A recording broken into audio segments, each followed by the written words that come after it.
Well, good morning, everyone. It's gone 11 on this bright, sunny day. So, yes, welcome to the latest Clean Air Zone webinar hosted by the Greater Birmingham Chambers of Commerce. I'm Raj Kandola, Head of Policy at the Chamber, and I'd like to welcome you all to today's event. Now, as many of you are familiar with, the Chamber has been working very closely with Birmingham City Council over the last 2.5 years in helping businesses prepare for the start of the zone. And that's consisted of a range of different webinars such as this, private roundtables, workshops, and of course the centerpiece of our work has been a business toolkit, which includes a raft of information on how you can check whether your vehicle is compliant with the zone, how you can upgrade your vehicles, how you can access finance if you are impacted by the start of the zone, but more generally, how you can spread word of the zone amongst your network and colleagues. And given the fact that we're less than 2 weeks away from June the 1st, we thought it'd be sensible to host a webinar in which businesses across the board can get information and advice on any tips or any support that they might need ahead of June the 1st. And in light of that, I'm delighted that we're joined this morning by Councillor Waseem Zafar, Cabinet Member at Birmingham City Council for Transport and Environment, who will give a general update as to where we are with 2 weeks to go, and also Mike Baker, Head of Mobility at Enterprise Holdings, who will also share some tips and advice on the steps that businesses can put in place ahead of the zone going live on June the 1st. So we'll hear from Waseem and Mike shortly. Then we'll open it up to a Q&A session where we'll bring yourselves in. Again, if you've got questions, then please do put them in the chat box. During the Q&A session, Waseem and Mike will be joined by Steve Arnold, Head of the Clean Air Zone at Birmingham City Council, and his colleague Mel Cannell, Senior Travel Demand Manager. Again, if you've got specific questions, please do put them in the Q&A. We'll try to get through all of them. If there are any that we can't cover, then we'll obviously share them with our contacts at the council. And we'll aim to have you away by 12 o'clock. The session is being recorded, so again, if there's anything that you missed, we will be sharing this across our social media channels. And without any further delay, I'd like to hand over to Councillor Zafar. There's something in the air, a serious problem. I can't see it or feel it, but I'm told it's there. It's hurting the ones we love, and breathing it in will shorten my life. My corner of the world has lots to be proud of.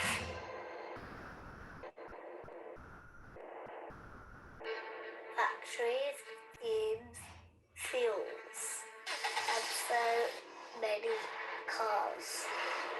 We are quickly turning into the indoor generation. But our air wasn't that safe to start with, was it? Air pollution might not be something that we can see, but it is something that is killing people. We look at this and we think it's never going to happen to us, our lungs, our heart, yet every day we're breathing it in. And invisibly, it's adding to the burden of ill health. Every 5-mile car journey, our cars emit on average 2.5 kilograms of pollutant. So 200,000 of us doing it every day, we're feeling the problem. Someone asked me recently, do you think asthma would be better if you moved to the countryside? Sure it would be, but that's not a possibility for many reasons for our family. I wish we lived in the clean air zone. I wish it extended out to where we live. From burnt skin to smoke stain, and now we wear masks to protect us. We're quicker to act when we can see the damage. और जो गड्डियां इतने लंघदियां हैं ना बहुत धुआं छड्डदियां ते noisy करदियां बहुत है ना पहले दिनां च इदां नहीं सी. Well, young people and children are the next generation, so it's really important that they learn about the health implications relating to air pollution. They play their part in saving the environment. My voice might be small, but it's part of a bigger feeling. In 10 years' time, I want to be able to look back and celebrate what we've done. We can transform our city and make it lovely. I think as people have more options and more safe, logical options for active travel, they'll then witness the benefits of that. We take on responsibility, for the way that we act as a business. Me as the owner and my team are actually really excited about the fact that we're doing something. We know pollution is a huge problem. That this clean air zone is about improving life chances. This clean air zone is about reversing health inequalities. And this clean air zone is about providing the fundamental human right of breathing clean air for each and every one of our citizens. Clean air isn't always guaranteed, but the start of our journey. On the 1st of June, get ready for the change our city needs.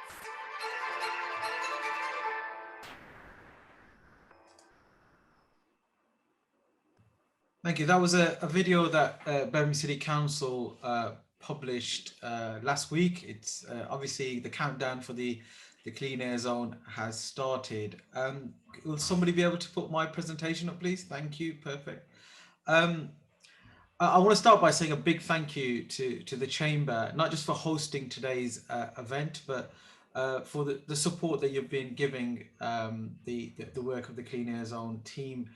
Right from when our journey started, we had the ministerial direction back in 2017, and we went out for consultation in 2018, and right from then we worked together. There's been you played a role of a critical friend role. You've challenged us, you've worked with us, you co-produced and co-designed some of the mitigation and exemptions with us, and just want to say a big thank you. Next slide, please. So just want to quickly recap why we're launching the Clean Air Zone. Going into this pandemic, we had a public health crisis in this city, which was illegal and unsafe levels of air quality. And coming out of this pandemic in the next few weeks, we will still be at that. We will still have that problem. We've got hundreds and hundreds of people dying in Birmingham prematurely because of illegal and unsafe levels of air quality. And we know that children are exposed to, are 3 times more likely to be impacted by illegal and unsafe levels of air quality. And we want our children growing up advantaged rather than disadvantaged growing up in our city. There's also the legal obligation to improve air quality. Back in 2017, we were given a ministerial direction by government, and that's on the back of Client Earth and a group of international environmental lawyers who took the government to court on a number of occasions to demand action from the government, who ultimately demanded action from local authorities. Air pollution is linked to a number of illnesses, and I'm often heard saying, bring me a doctor who doesn't say that air pollution is a problem in our city or in our country. But we know we've got the biggest problem outside London. London introduced a ultra-low emission zone, which is very similar to our Clean Air Zone. In October, they'll be increasing the size of that ultra-low emission zone 18-fold, and there'll be a number of local authorities with similar demographics and similar inequalities to us, like Newham and Haringey and others, which will be entirely within the ultra-low emission zone. Next slide, please. So as I said earlier, we've designed a whole series of financial incentives for businesses, for residents, for those that work in the Clean Air Zone, and a series of exemptions. So we've had quite a lot of take-up, and we're hoping after today's session there'll be more take-up, and you'll pass the messages on and the key information on to not just your partners within your businesses, not just your employees, but your customers and people within your supply chains too. So in terms of the temporary exemption permits, we've had over 1,000 permits approved, 2,300 permits issued.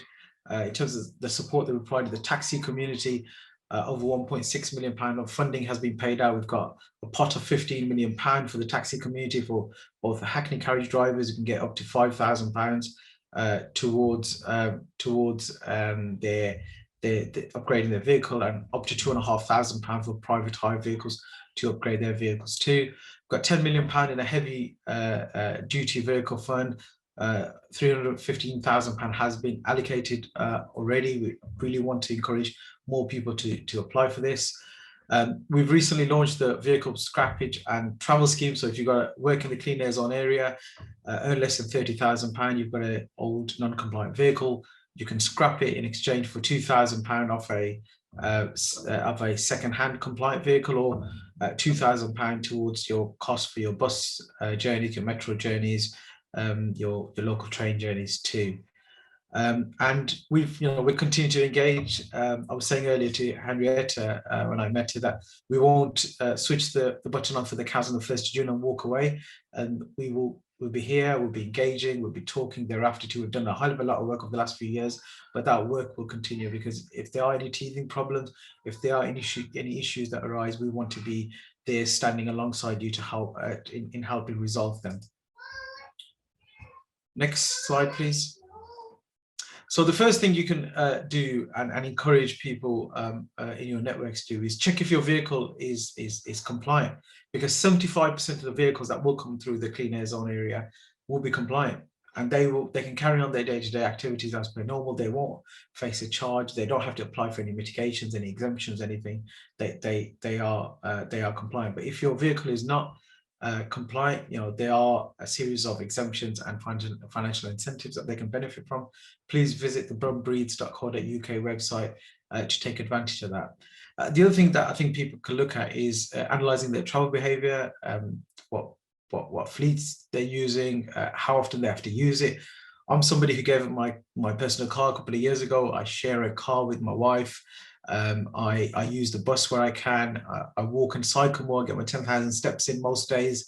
And that's been a game changer for me in terms of my health journey. So I think it's really, really important that people look at their particular travel journeys. And then finally, review the payment criteria.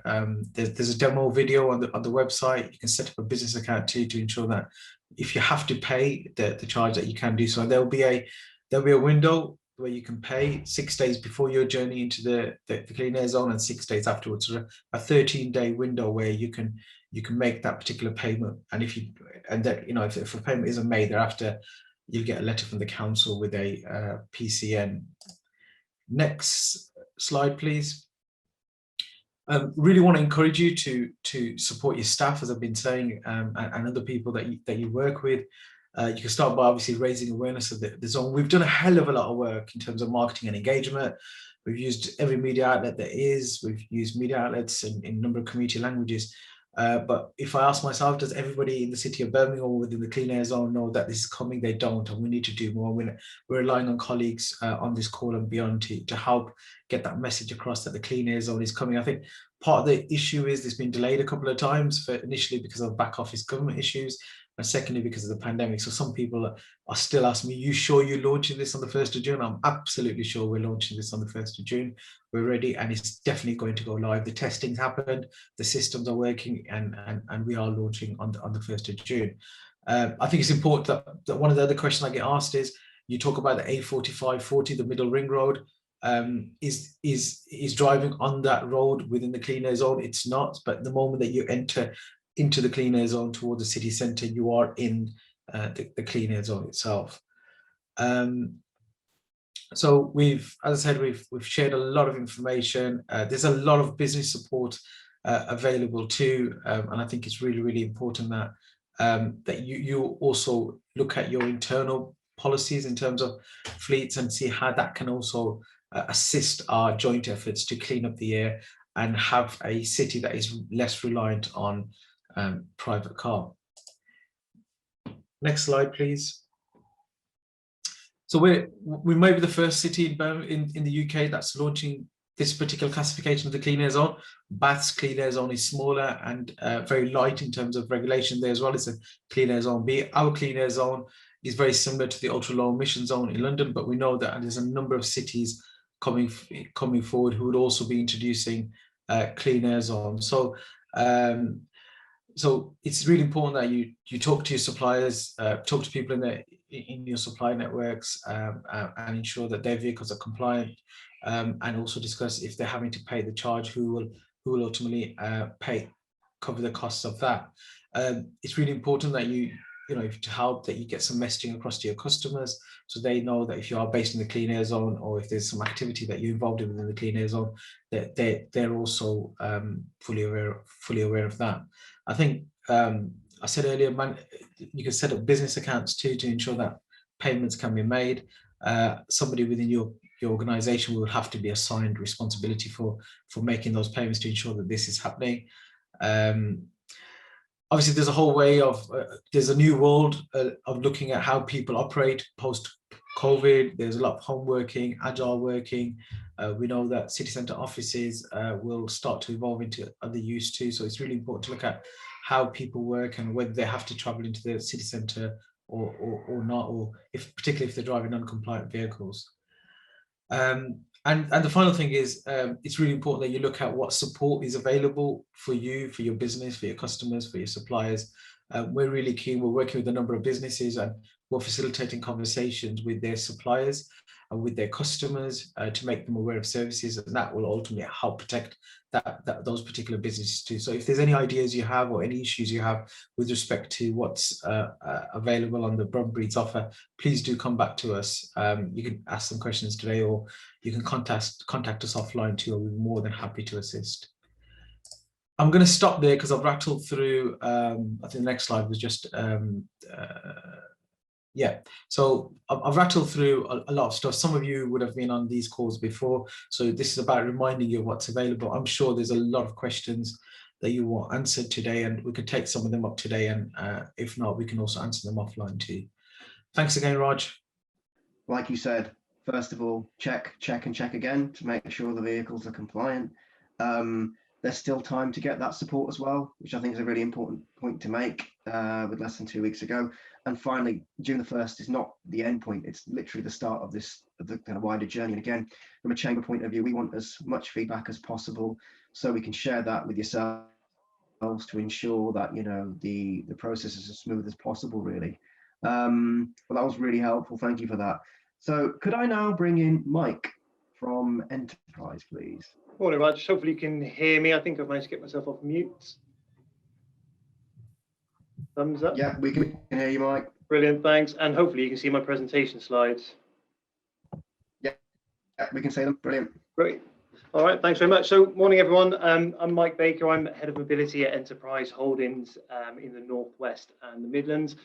Firstly, thank you to the Chamber for inviting me to talk to you this morning. I've got a couple of slides that I've put together that will hopefully give you a bit of an overview about Enterprise and kind of what we can offer. So I'm here obviously to talk to you about the Clean Air Zone being implemented on the 1st of June. We've got a clear aim of delivering tangible change. It's moving us closer to the ambitious targets that's been set by Birmingham City Council. And it's going to be essential to the delivery of the sustainable transportation system in the long term. So Enterprise is significantly engaged in the development around the future of mobility. And over the last decade, we've invested more than £2 million in new technology and innovation. Over the last few years, we've collaborated with national and local government and public transport, active travel and digital mobility operators to deploy mobility solutions. So we have an expansive branch and car club network that provides coverage throughout Birmingham and across the UK. As a result, people can easily access our services because the stat that I always remember is that we are within 10 miles of 93% of the UK population.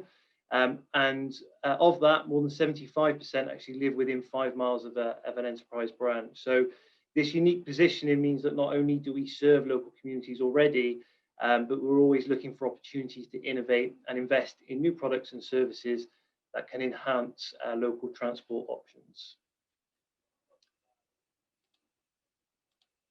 Going to try and not do a Chris Whitty next slide, please. Hopefully you can see my slide move on. There we go. Okay, so Enterprise, a lot of people don't know, but Enterprise is actually a family-run business. We've had stable leadership that's led to financial security, particularly during the pandemic. And we continue to invest back into the business and plan for the long term rather than making short-term decisions to satisfy shareholders. We operate multiple brands under the EHI or the Enterprise Holdings umbrella. One you're probably familiar with, so we've got the Enterprise Rent-A-Car brand, also including National and Alamo. That's what we call our daily rental provision. A lot of people will be familiar with that already. It gives us our coverage globally. You may well have accessed it if perhaps you've been on holiday. You may well have a business account with us already, or even you might have been involved in an accident in your own vehicle and we provided you with a replacement vehicle for that. As well as those brands, we've also got the Flexi Rent division, which is our commercial vehicles, and I'll come on to that a little bit more in the next slide. We have our car club fleet as well, which is our autonomous rental. And again, I'm going to touch on that a little bit more in this presentation. And then finally, we have our exotics brand, which is the one that people tend to get excited about. That's kind of like your Lamborghinis and your Ferraris. And unfortunately, they don't have anything to do with our company car scheme. But yeah, a small division of enterprise that we do operate as well. Specifically in the UK, we're the largest rental company in terms of fleet and locations. In Birmingham, we've got 11 locations and 24 car club vehicles. And Enterprise has a good reputation as well for investing heavily in our local communities that we operate in.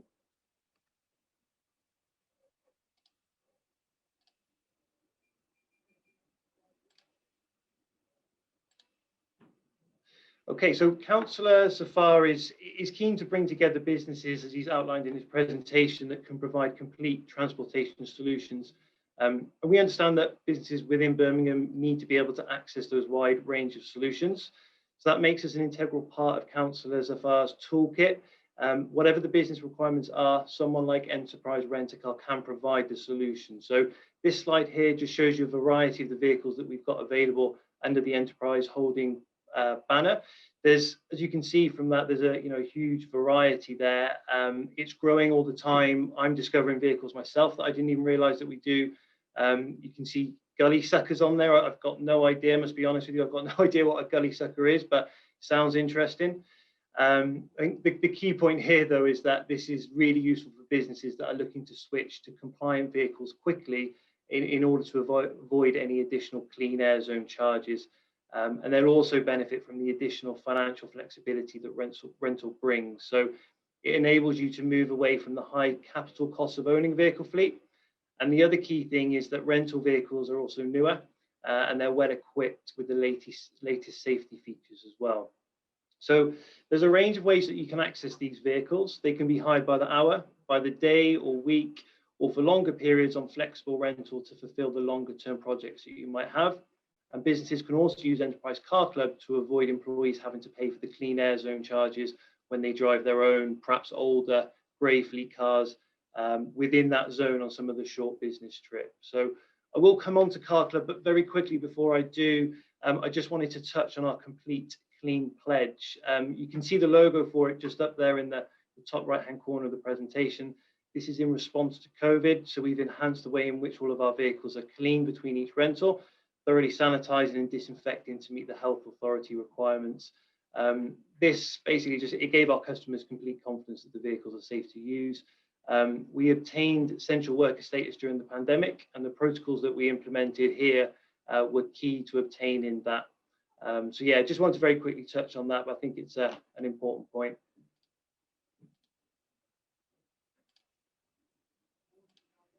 Okay, so enterprises, we like to think of ourselves as more than a rental provider. We are consultants more so to our customers as well. And we've had a lot of engagement with local businesses in the Birmingham area. And the feedback that we've received so far, unsurprisingly, has been that there's been a heavy reliance on vehicles, whether that be car or van, and therefore having access to a fleet that is compliant to the Clean Air Zone is very important to them. And it chimes with a report from the RAC who say that in England, 61% of trips are made by car, either as a driver or a passenger, and with the car accounting for 77% of the total distance travelled. So with this in mind, there's inevitably going to be a need to access the car. The Clean Air Zone, we recognise that the Clean Air Zone is part of the solution rather than just part of what some people may perceive to be the problem. But this does mean incentivising a move away from the private car and car ownership to what we call shared usership as part of a range of sustainable transport options. An essential part of this must be encouraging users to reconsider how they use the car and when they use a car for them to be able to switch to that car usership model. I think that the Car Club is particularly effective here at changing people's perception of that ownership into more of that usership way of thinking. So at the moment, we're the only organisation that's taken a national car club network mainstream. You may have seen from the TV some of the billboard campaigns that we've got at the moment. That pictured here, we've got Gerard Butler that is leading these campaigns for us. Now, unfortunately, Gerard's not available this morning, so you've been stuck with me for these presentations. But I wanted to show you a very quick video that will soon be released on national TV. hopefully this will work. If the sound doesn't work, it's not too much of an issue. Unlock Car Club cars across the UK with your phone 24/7. Whatever the mission, enterprise. It's very simple. As you can see, how from that brief clip, it's very popular and it's one of the fastest growing parts of our business as well. So specifically in Birmingham, we've been working with Swift to make Car Club and daily rental services available through the Swift membership, and that's being trialed right now in Coventry. The users there, they're going to be using the Swift app and the mobility credit scheme to access our services. And I wanted to also give you just a very brief overview of what we did there. So you can see here, this is our Coventry mobility credits. What we've done, as I mentioned, just in partnership with Transport for West Midlands and Coventry City Council. In brief, the way that it works, residents will be able to trade their old diesel vehicle in exchange for the mobility credit. So you're eligible for up to £3,000. It can be spent on public transport, as well as new transport modes such as car clubs, car hire, bike share, and electric scooters as well. Residents will be able to access their credits through the mobile app, and it'll allow them to plan, book, and pay for the journeys using the mobility credits. The vehicles are scrapped then through the car take back scheme and enterprise. The way that we've worked it, we've strategically positioned our car club fleet in Coventry, in the Coventry wards, to allow the residents to use these services. And we've done exactly the same in Birmingham. We've tried to be very strategic with where we place the car club vehicles to make sure that we can get the most number of people using them as possible, based on data that we've got from our existing customer base, but also we've got a request a vehicle near me function in the car club website. So if you do think you're going to use one of these vehicles, or you might be part of a network or community that would see real value in having access to a car club vehicle, please do vote using that system, because we have got a lot of examples of where we've placed vehicles based on the feedback that we've received through that website as well. This trial, going back to this trial, it gives residents access to the scheme as part of the vehicle hire. Sorry, it gives residents access not only to car club vehicles, but also to our vehicle hire services across all of the West Midlands locations as well. So that just means that you can access the vehicles from the branches. Again, I'm just going to show you a very short clip which outlines the mobility credit scheme here.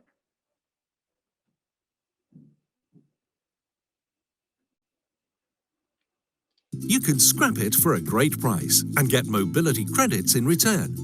If your car is older than 10 years, registered in your name at a Coventry address, and has a current MOT certificate, you could be eligible. With mobility credits, you can pay for travel on local bus or train, get a season ticket, or use the local car club, all via an easy-to-use app. Cheaper, easier, greener, hassle-free. Take the next step on your mobility journey.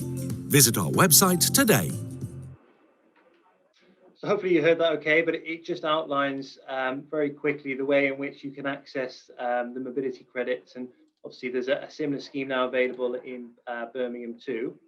So just before I finish, I just wanted to say, please head over to the Birmingham Chamber of Commerce website and have a look at the Clean Air Toolkit that they've got there for businesses. A huge amount of work has gone into that toolkit by Councillor Safar and the team. It's really informative. It's a useful document for businesses that are looking to adapt for the clean air zone, specifically in Birmingham. And finally, please do reach out if you've got any more questions about how we can help you transition to a more sustainable way of transport. On the next slide, I have got my contact details, so I'll just leave those up there a second. But keen to talk to anyone that's interested in upgrading their fleet so that they'll be clean air zone compliant. And also, we're always keen to give more people access to our car club fleet and increase the number of mobility hubs in the area. So please do engage with us. Contact details are there. And thank you very much for your time this morning. Thank you, Mike. Thanks very much for that. That was really fascinating. I think really interesting set of points as well, particularly around changing the perception of car clubs. The questions come in on that as well. But great to see that you've got the leader of the Spartan Army working with yourselves on promoting the work of enterprise. So I know that's fascinating to see and great to hear. Right, so we've got a range of questions. So if I could bring in Councillor Zaffer, but also Steve Arnold and Mel from Birmingham City Council. And we'll start running through the questions now. As I said, we'll try to get through as many as possible with the team and get feedback at a later date. But we've had a couple of questions come in for yourself. From Mike Leonard. Question that Mike's got is will Enterprise be switching to electric cars in the future? And is the mobility scheme coming to Solihull? Good question. So the short answer to the first part of your question is yes. We are at the moment the biggest purchaser of private fleets. The way that we purchase our fleet really is to mirror the existing fleet of vehicles that are out on the roads at the moment. Biggest part of our business is the insurance replacement. So what that means is that if you're involved in an accident, you're entitled to a like-for-like car. More often than not, it will be Enterprise that are purchasing that car or providing that car for you. So we try to purchase the vehicles that are reflective of what's currently out there at the moment, so that we've got the correct mix of fleet. In terms of buying power, we could very quickly buy electric vehicles as soon as we needed them. One of the things that's holding us back at the moment is just the current infrastructure. So, as the infrastructure starts to improve, as we start to electrify our own network of branches as well, because that's the kind of next phase for us, is we need to make sure that we're set up properly for being able to charge these vehicles. Then yeah, absolutely. So that was a short and long version, but yeah, we will be electrifying our fleet. And then the second part was, will we be expanding the mobility credit scheme? Again, I'll give a short and long answer. So short version, yes. And then the slightly longer version is we're in talks at the moment to expand out as far as we can. So it was more of a trial with Coventry in the way that it was run the first time round, just to measure kind of uptake, how it was perceived, any kind of practicalities of running it. And it's going really, really well. So yes, there are plans to expand it, and we're in talks with the councils and the local bodies at the moment to help facilitate that.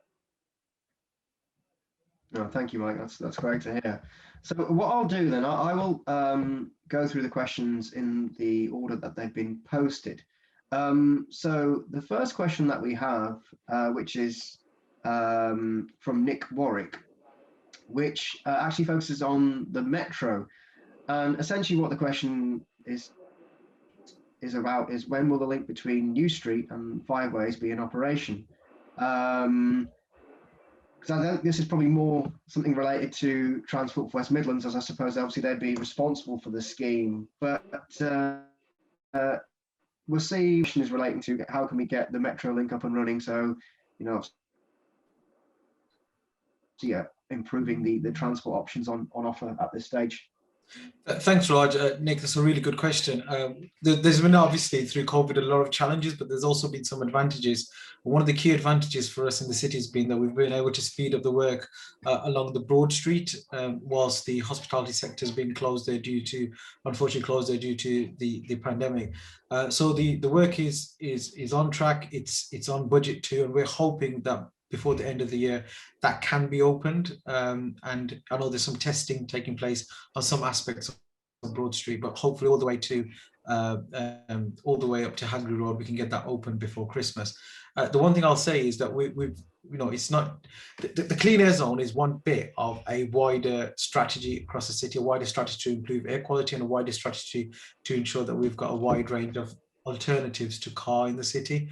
So we're doing a hell of a lot of work in improving the bus reliability in the city. We've seen bus gates and bus lanes appear right across the city. The Moore Street bus gate has been quite controversial, but if we really want to improve accessibility and reliability for people getting into the city centre, we had to do that. And we know that's worked well, and we know our partners in public transport really appreciated that. We've also invested some money into the capital lines to ensure that local trains services are improving. And then there's the bike share schemes being launched next week, where you can buy, so it's like the Boris bikes in London. You can hire a bike to get across the various areas of the city, and the e-scooter trial is going relatively well. There has been one or two hiccups, but by and large it has been a success. So there's a whole host of alternatives to private car that we're developing. The reason most people will say, why can't you wait for them to happen until and then launch the CAS? The reality is hundreds of people are dying. We've got this ministerial direction and the legal challenge on our head. We need to get within legal limits as soon as possible. And we really can't wait for some of those projects to see fruit. Can I just jump in there as well? So just in addition to what Councillor Zafar said, our team produce a Birmingham Connected update on a monthly basis usually, and that's a really good way to keep up to date with all the latest dates on the developments on the transport network, but also consultations, campaigns to promote active and sustainable travel, or walking, cycling, public transport, all of those things. So if you're not already on our mailing list for the Birmingham Connected update, you can drop us an email and we'll get you on there. It's connected@birmingham.gov.uk.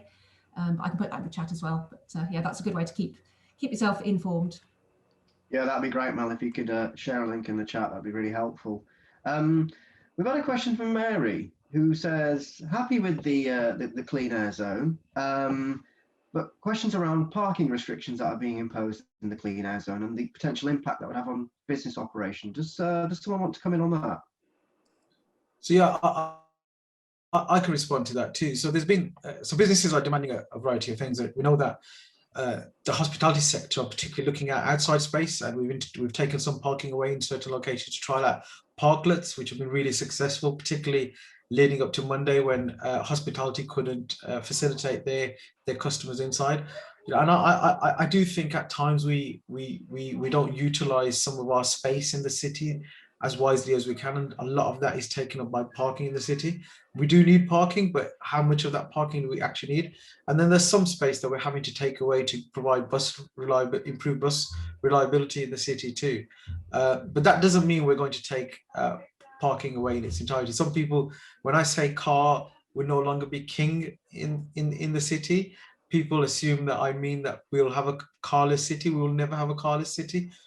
Car will always have a role within Birmingham, but it's just about resetting that relationship and rebalancing that relationship to ensure that we've got sustainable modes of transport, but also cars for those that absolutely need them. But if Mary's got particular concerns about particular areas where there's parking restrictions, I'm more than happy to take them offline. Raj, if I could also just make a point on parking as well. One of the things I referred to in the presentation was the consultation that we do with local businesses in the Birmingham area, and some of the questions we ask are around what the car is used for when it's brought into work. And quite often what we find is that the main reason that people will bring their vehicle into work is because they then need to use that vehicle perhaps for a business meeting or an onward journey whilst they're at work, and they are the way that they can then get around that is if they had a facility that from work they had access to a vehicle they could then use for that meeting. It then opens them up to the possibility of using public transport to actually get to work.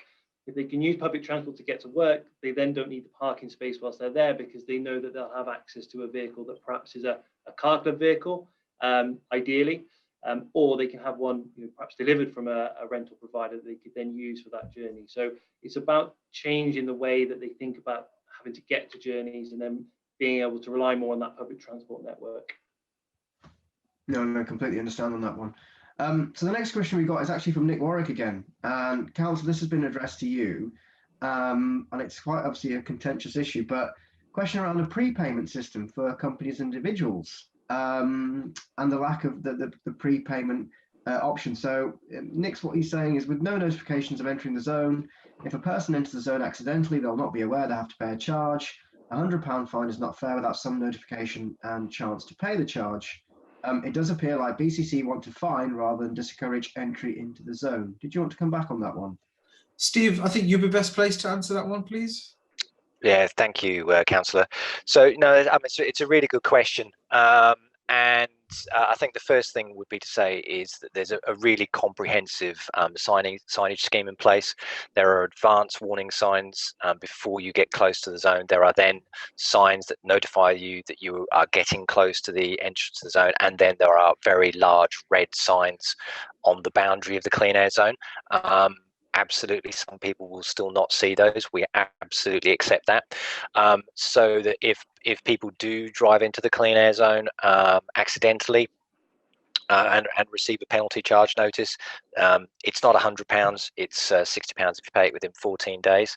And that's why we're focusing on a lot of the messaging around check your vehicle, but also find out how to pay before we get to the launch, and we will continue that through the launch period as well.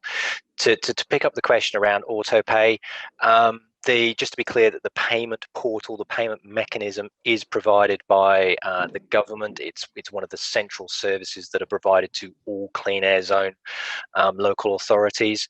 And I know that the Chamber have challenged the government around this and this absence of functionality, and it is something that we are also encouraging the government to review as well, not least because we know that the ULEZ in London has that functionality. So yeah, I think it is something that we would certainly look to encourage them to include as part of the functionality for the portal in the future.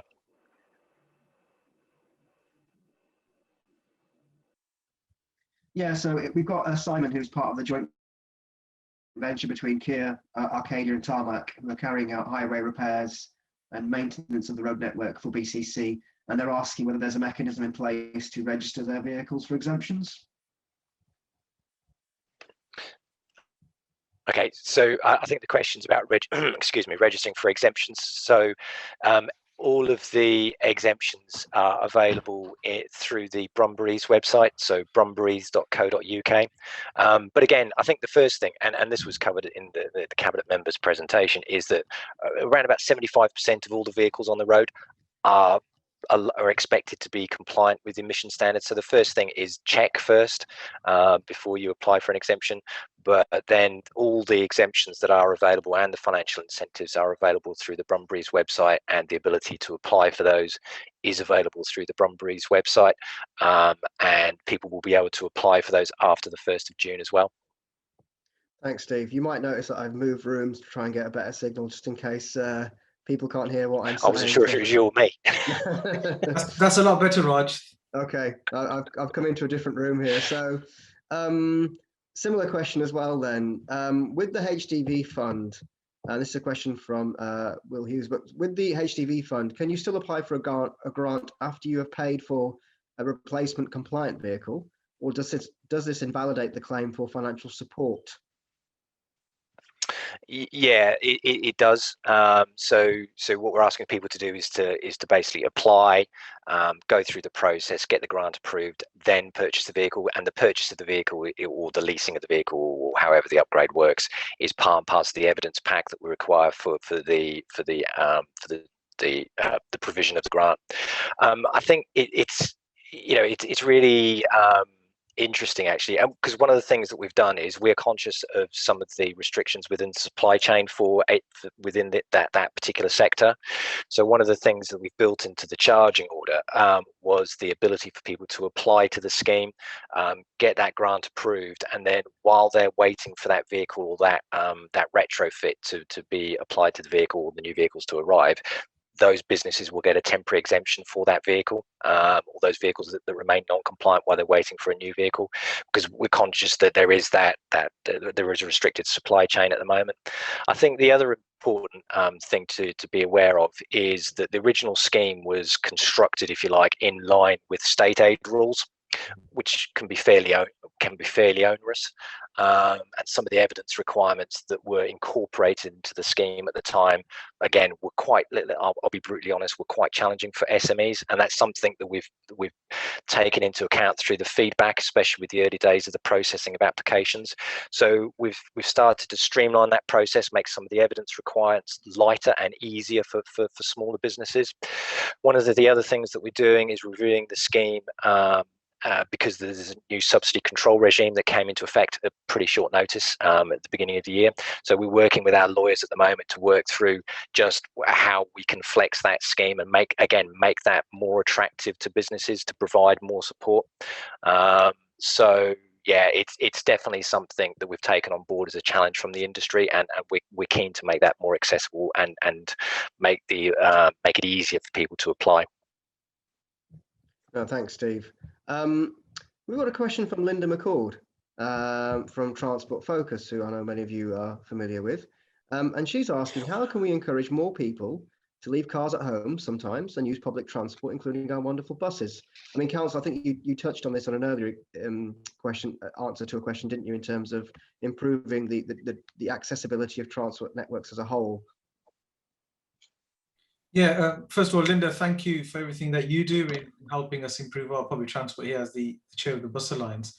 We've got, you know, a fantastic bus operation within our city. It's clean, it's very safe, particularly during these challenging times. And I think if there's one thing we have to constantly improve, that is the reliability. And that means that ensuring that our buses in the city are not stuck in the same traffic that cars are. And if you can improve reliability, if people can get from A to B faster on the buses than they do in a private car, I'm convinced that will get a lot of people like me who've given up on their car and come onto the buses. So improving reliability is absolutely essential. We know that, you know, when we carried out the survey on why people are or aren't using the buses here in Birmingham a few years ago, over 6,500 people responded over a 6-week period. Is one of the biggest consultations we've carried out. In fact, only second to the Clean Air Zone consultation. And the one key thing that people talked about was the reliability, or rather the unreliability of the bus service. So let's introduce more bus lanes, let's introduce more bus gates, let's give them the priority that they need. Because these days buses, they have Wi-Fi's, they have charging facilities, they're clean, they've got everything that, you know, good access for people with disability, parents who've got push chairs for their children. Buses have everything. It's just about improving the reliability, which we as a council are absolutely determined to do. Yeah, and in addition to that, as a city council, we're offering free support for travel planning. So Councillor Zafar actually had in his presentation, he mentioned Motive Stars, and that's the scheme we're promoting for workplaces to create travel plans. It's a really simple to use scheme, but we are also offering free support to use it. And that's a great place where we can really help workplaces identify what they can do, and we can support you with to promote active and sustainable travel, including public transport and the buses, but also walking, cycling, all of the other things, and reduce car use. So again, get in touch with our team, and we'd be super keen to support any workplace that would like to create a travel plan. It doesn't have to be a big onerous task. We can point you in the right direction for many of the actions that you can include, and they don't have to be big actions either. They can be things like sharing information about the local bus network in your area, or the cycle routes that are close to your workplace. All of those little communication sort of things are really vital. And you're often in a great place as a workplace to reach a lot of people, not only your staff, but your visitors, your customers, and the wider public as well. So yeah, do get in contact with us if you're keen to create a travel plan. We'd be more than happy to help you. Thanks, Mel. And I think there's a lot of information on the Chamber website as well. Yeah, there is, yeah. Right, if I was okay just to jump in there as well. The other thing I would add is that we very much see Car Club as part of the transport ecosystem, and it ties in with buses. And you know, going back to my previous answer, having a reliable bus network that is on time, that people know they can use that then to get into work and then finish their journey with something like a Car Club vehicle. Again, everything just needs to tie in and work for people to use it. And just to mirror Melanie's point as well about transport policies, we've got lots of experience of writing transport policies for business, both small and larger businesses as well. So again, you know, please reach out as well if you need anything from us. Thanks, Mike. We've had a couple of questions which we can probably group together. One question from Steve, who asked the questions around park and ride and what's being done around park and ride options to offer effective public transport hubs around Birmingham. Does someone want to pick that up around park and ride, and if there's any schemes on the horizon that might lend itself to what we've discussed earlier? Yeah, so I'll quickly respond to that. Park and ride has been successful in a number of cities. Transport for West Midlands have developed a park and ride strategy that local authorities will start to implement. So we are taking a very, very close look at that and seeing where we can do that. Obviously, one of the early projects around park and ride, looking at the games, will be not only Longbridge, but also looking at a park and ride facility just outside Birmingham, just into the Sandwell-Walsall boundary on the A34, which will link into our cross-city bus traffic transit sprint route that will go from Warsaw to Solihull by the time the games come along. So we're really keen on working quite quickly on further such projects on Park and Ride, which are really important. Thanks, Wasim. One question that's been asked here actually is by Alex Elder, who mentions the fact that one of the limiting factors in vehicle emissions is speed. And he asked, what will be done about enforcing 20-mile-an-hour zones in the city, especially with buses, which we see in Sheepcote Street, are frequently doing more than 20 miles an hour? So I'm a huge fan of 20 mile per hour. In fact, last year I wrote to the government saying, can we become a 20 mile per hour default city? So what that would have meant is if we were given that permission, which we weren't, overnight, the residential roads in Birmingham, which are 90% of the roads in our city, would have become 20 mile per hour, and then the other 10% would have had repeater signs of 30 or 40. Where cities and towns in Wales and Scotland can do that, but we can't. The government have asked us to roll these out in these small little pockets, which will cost a lot more, cost us millions extra, and also will take a lot longer. But one of the key points raised here, we need to also ensure that these are enforced, and that's why we're working very, very closely with the police to see how we can get them extra resources to ensure that there's more enforcement that takes place around speeding, whether that's the return of more speed cameras, the average speed cameras, or the other sort. So I think we need to do a lot around enforcement, but there's also a lot around education too. And I think if we would have become a 20 mile per hour default city, that would have gone a long way in making our streets safer. But also tackling some of the air quality issues beyond the city centre that do exist in other areas too. Thanks, Wasim. And then we've had a follow-up question from Chris Ashley from the Road Haulage Association. It's addressed to yourself, Councillor, but I think obviously the wider team might want to come in. And it's about funding options and clarifying around why HGV hire and reward operators can only access retrofit funding and are restricted from applying for funding to upgrade their vehicles. EU state aid rules don't place such onerous restrictions on operators. And the latest information is that just 6 companies have been successful in receiving funding from the HGV fund, amounting to £315,000. Why are so few companies receiving funding? Steve, can I deflect this to you? Yeah, that's fine. I'll pick that up. And I did sort of, kind of touch on this a little bit earlier, and it's an absolutely perfectly valid challenge from the RHA. So thanks, Chris, for raising it. So just to put some of those numbers into context. So actually at the moment, in terms of a pipeline of grants that we're processing, the total value of that pipeline is actually closer to £2 million. And we've had 36 applications to the scheme. So we are working through those. And as I was touching on earlier, the process as it stood, and I was quite honest about this, was quite onerous based on some of the advice that we'd received around how the state aid rules would apply, how that was structured. But at the end of the year, state aid fell away and was replaced by the subsidy control regime, and that was in line with with Brexit. I think it would be fair to say that legal advice is still working through some of the complexities as to how that may or may not work. But we believe, as I said earlier, that provides us with much more flexibility on that scheme.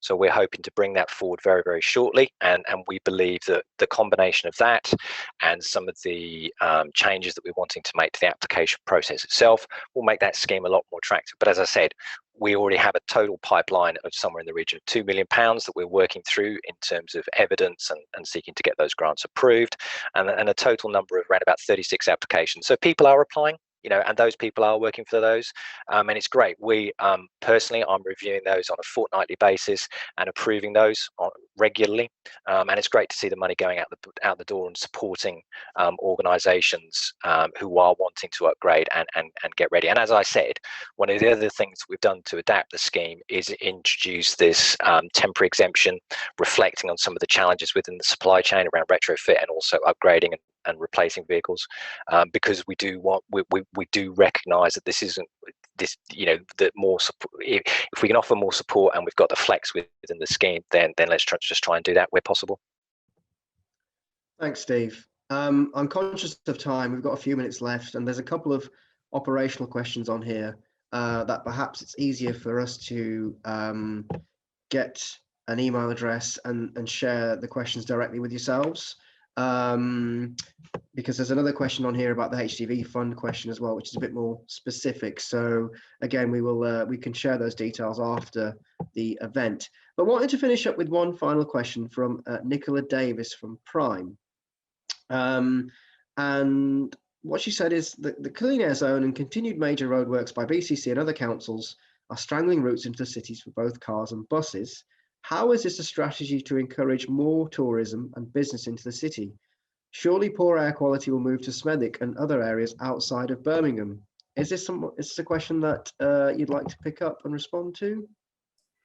Yeah, thanks, Raj. It's a very important question. There's a lot going on across Birmingham. Partly, there's a lot going on because there's a lot of development and investment taking place in our city. One of the key reasons is obviously the Commonwealth Games.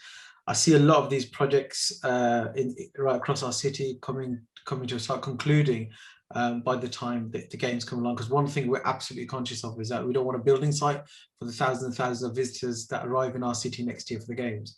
But in terms of cleaning up the air, you know, we know that car has a role to play in our city. We want to reset that relationship and shift more journeys onto public transport. But we also want the greenest public transport system in the country. We know we've got Coventry are well on their way to becoming an electric town city, but we have some plans, and the plans we're looking at is around hydrogen. We've got 20 hydrogen buses coming to Birmingham in the near future. Next week we're going across to Belfast to have a look at them being developed and have further conversation with Wrightbus. But that's just a start for me. You know, my aspiration is to have 200 hydrogen buses by the time the games come along. No city in the world has 200 hydrogen buses. And we want Birmingham to become the test bed for hydrogen buses. And there's been extensive conversations with the government around this, extensive conversation with the private sector around this, and our colleagues at Transport for West Midlands. Let's make this happen, and let's have the cleanest, greenest public transport system in the country based here in Birmingham, because that will go a long way in cleaning up our air quality challenges, not just in the city centre where they're above legal levels, but right across the city. Every single neighbourhood in Birmingham needs to be a safe haven for air quality. I'll just give one final example. The 11 route in Birmingham, the famous 11 route, which is the largest route in Europe. I want hydrogen buses on that route as soon as possible. It goes past some of the most deprived communities in the country with the largest amount of health inequalities, and it also goes past 300 schools. Imagine if we can have hydrogen buses on the 11 route and the 8 route going past those schools, and ensuring that all our children that go to those schools are in a place which are safe havens for air quality. Thanks, Raj. Thank you, Councillor. I think that's a really optimistic moment to end on, really. Well, as I said, you know, less than 2 weeks to go. As we've said, there's still plenty of time out there to get the information, get some support.